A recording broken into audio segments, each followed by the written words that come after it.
ওরা বাবরা কিচ্ছু আসবে না এর মধ্যে। এবার আমি ব্রাউন কালার এসেছে, এই কালারটা দেখলে একদম মানে কি দেবো তোমরা সবাই জানো যে সাম্বার অসম্পূর্ণ। তো হ্যালো বন্ধুরা, সবাই কেমন আছো? আশা করছি খুব ভালোই আছো। আমার নতুন একটা ব্লগে তোমাদের অনেক অনেক স্বাগত। আমি থাকি ব্যাঙ্গালোরে।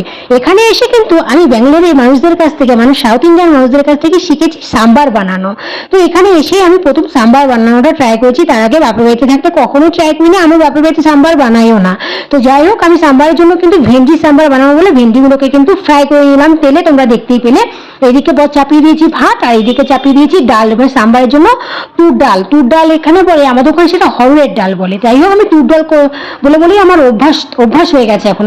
তো 3খানা টমেটো দিয়ে দিয়েছি, ডালের মধ্যে জল দিয়ে নুন দিয়ে এবার সিটি মেরে নেবো কমসে কম। আমার এই প্রেশার কুকারে 4টে থেকে 5টা সিটি মারবো। সিটি মারা হয়ে গেছে, দেখো টমেটোগুলো সিদ্ধ হয়ে গেছে। টমেটোগুলো এক এক করে উঠিয়ে কিন্তু আমি রাখছি।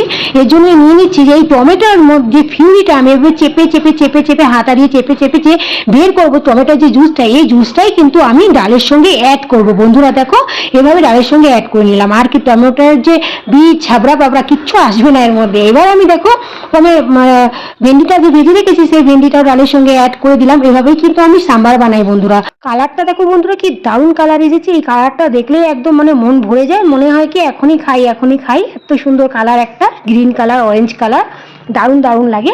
তো যাই হোক বন্ধুরা, এখন আমি ফোটন দেবো। কড়াইতে সাদা তেল দিয়ে দিলাম। সাদা তেলের পরে আমি ফোটনে যেটা দেবো সেটা হচ্ছে জিরে, সর্ষে, কালো সর্ষে, জিরে, হিং দেবো, শুকনো লঙ্কা দেবো, কারি পাত্তা দেবো, আদা কুচি। আদাগুলো আমি গ্রেট করে নিই, আদা বাটি না, আদা গ্রেট করে নিই।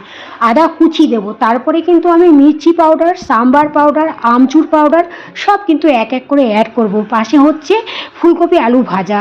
আজকে এখন এই দুটোই বানাবো, আর কিছু বানাতে পারবো না। বর তো অফিসে যাবে, তাড়াতাড়ি করে বানিয়ে দিতে হবে। তো যাই হোক, হিংও দিয়ে দিলাম, দেখতেই পাচ্ছ। আদা কুচি যা বললাম তোমাদের সব কিছু এক এক করে আমি এখন অ্যাড করছি। একটু জল এর জন্যই দিলাম যে মশলাটা না হলে পুড়ে যাবে, মশলাটার মধ্যে সেই কষানো ভাবটা আসবে না। জলটা না দিলে মশলা পুড়ে যায় আর সেই টেস্টটা আসে না, তাই একটু জল দিলাম। এই দেখো, আমচুর পাউডারও দিলাম। আমি আমচুর পাউডার দিয়ে করি, তোমরা যারা তেঁতুল দিয়ে করো কখনো আমচুর পাউডার দিয়ে করে দেখো, টেস্টটা একটু আলাদা হবে, খুব দারুণ হবে খেতে। আমার তো বেশি আমচুর পাউডার দিয়েই ভালো লাগে, তার জন্য আমি আমচুর পাউডার মেশাই। এবার লাস্টে কি দেবো তোমরা সবাই জানো যে সাম্বার অসম্পূর্ণ ধনেপাতা ছাড়া। তো লাস্টে যখনই ডালটা ফুটে যাবে তখনই আমি দিয়ে দেবো এর মধ্যে ধনেপাতা কুচি দিয়ে দিলাম। আমার আরেকটু ফুটিয়ে নেবো। আমার কিন্তু সাম্বারটা পুরোপুরি রেডি হয়ে গেল। এবার ঋতিকার বাবাকে দিয়ে দেবো, ও যাবে অফিসে, খেয়েও যাবে নিয়েও যাবে, যেহেতু ভাত খেয়ে যায় না। এবার আমি কিন্তু এটা দিচ্ছি আমার ঋতিকাকে। ঋতিকার বাবা অফিসে চলে গেছে, টিফিনটা নিয়ে চলে গেছে। সকালের খাবারটা অন্য কিছু ছিল, সেটা শেয়ার করা হয়নি। এবার টিফিন ঋতিকাকে খেতে দিয়ে দিলাম। আজকে যেহেতু রবিবার, ঋতিকার স্কুল ছুটি আছে, ঋতিকা বাড়িতেই আছে, তাই ঋতিকা এখন দুপুরবেলা খেতে বসেছে।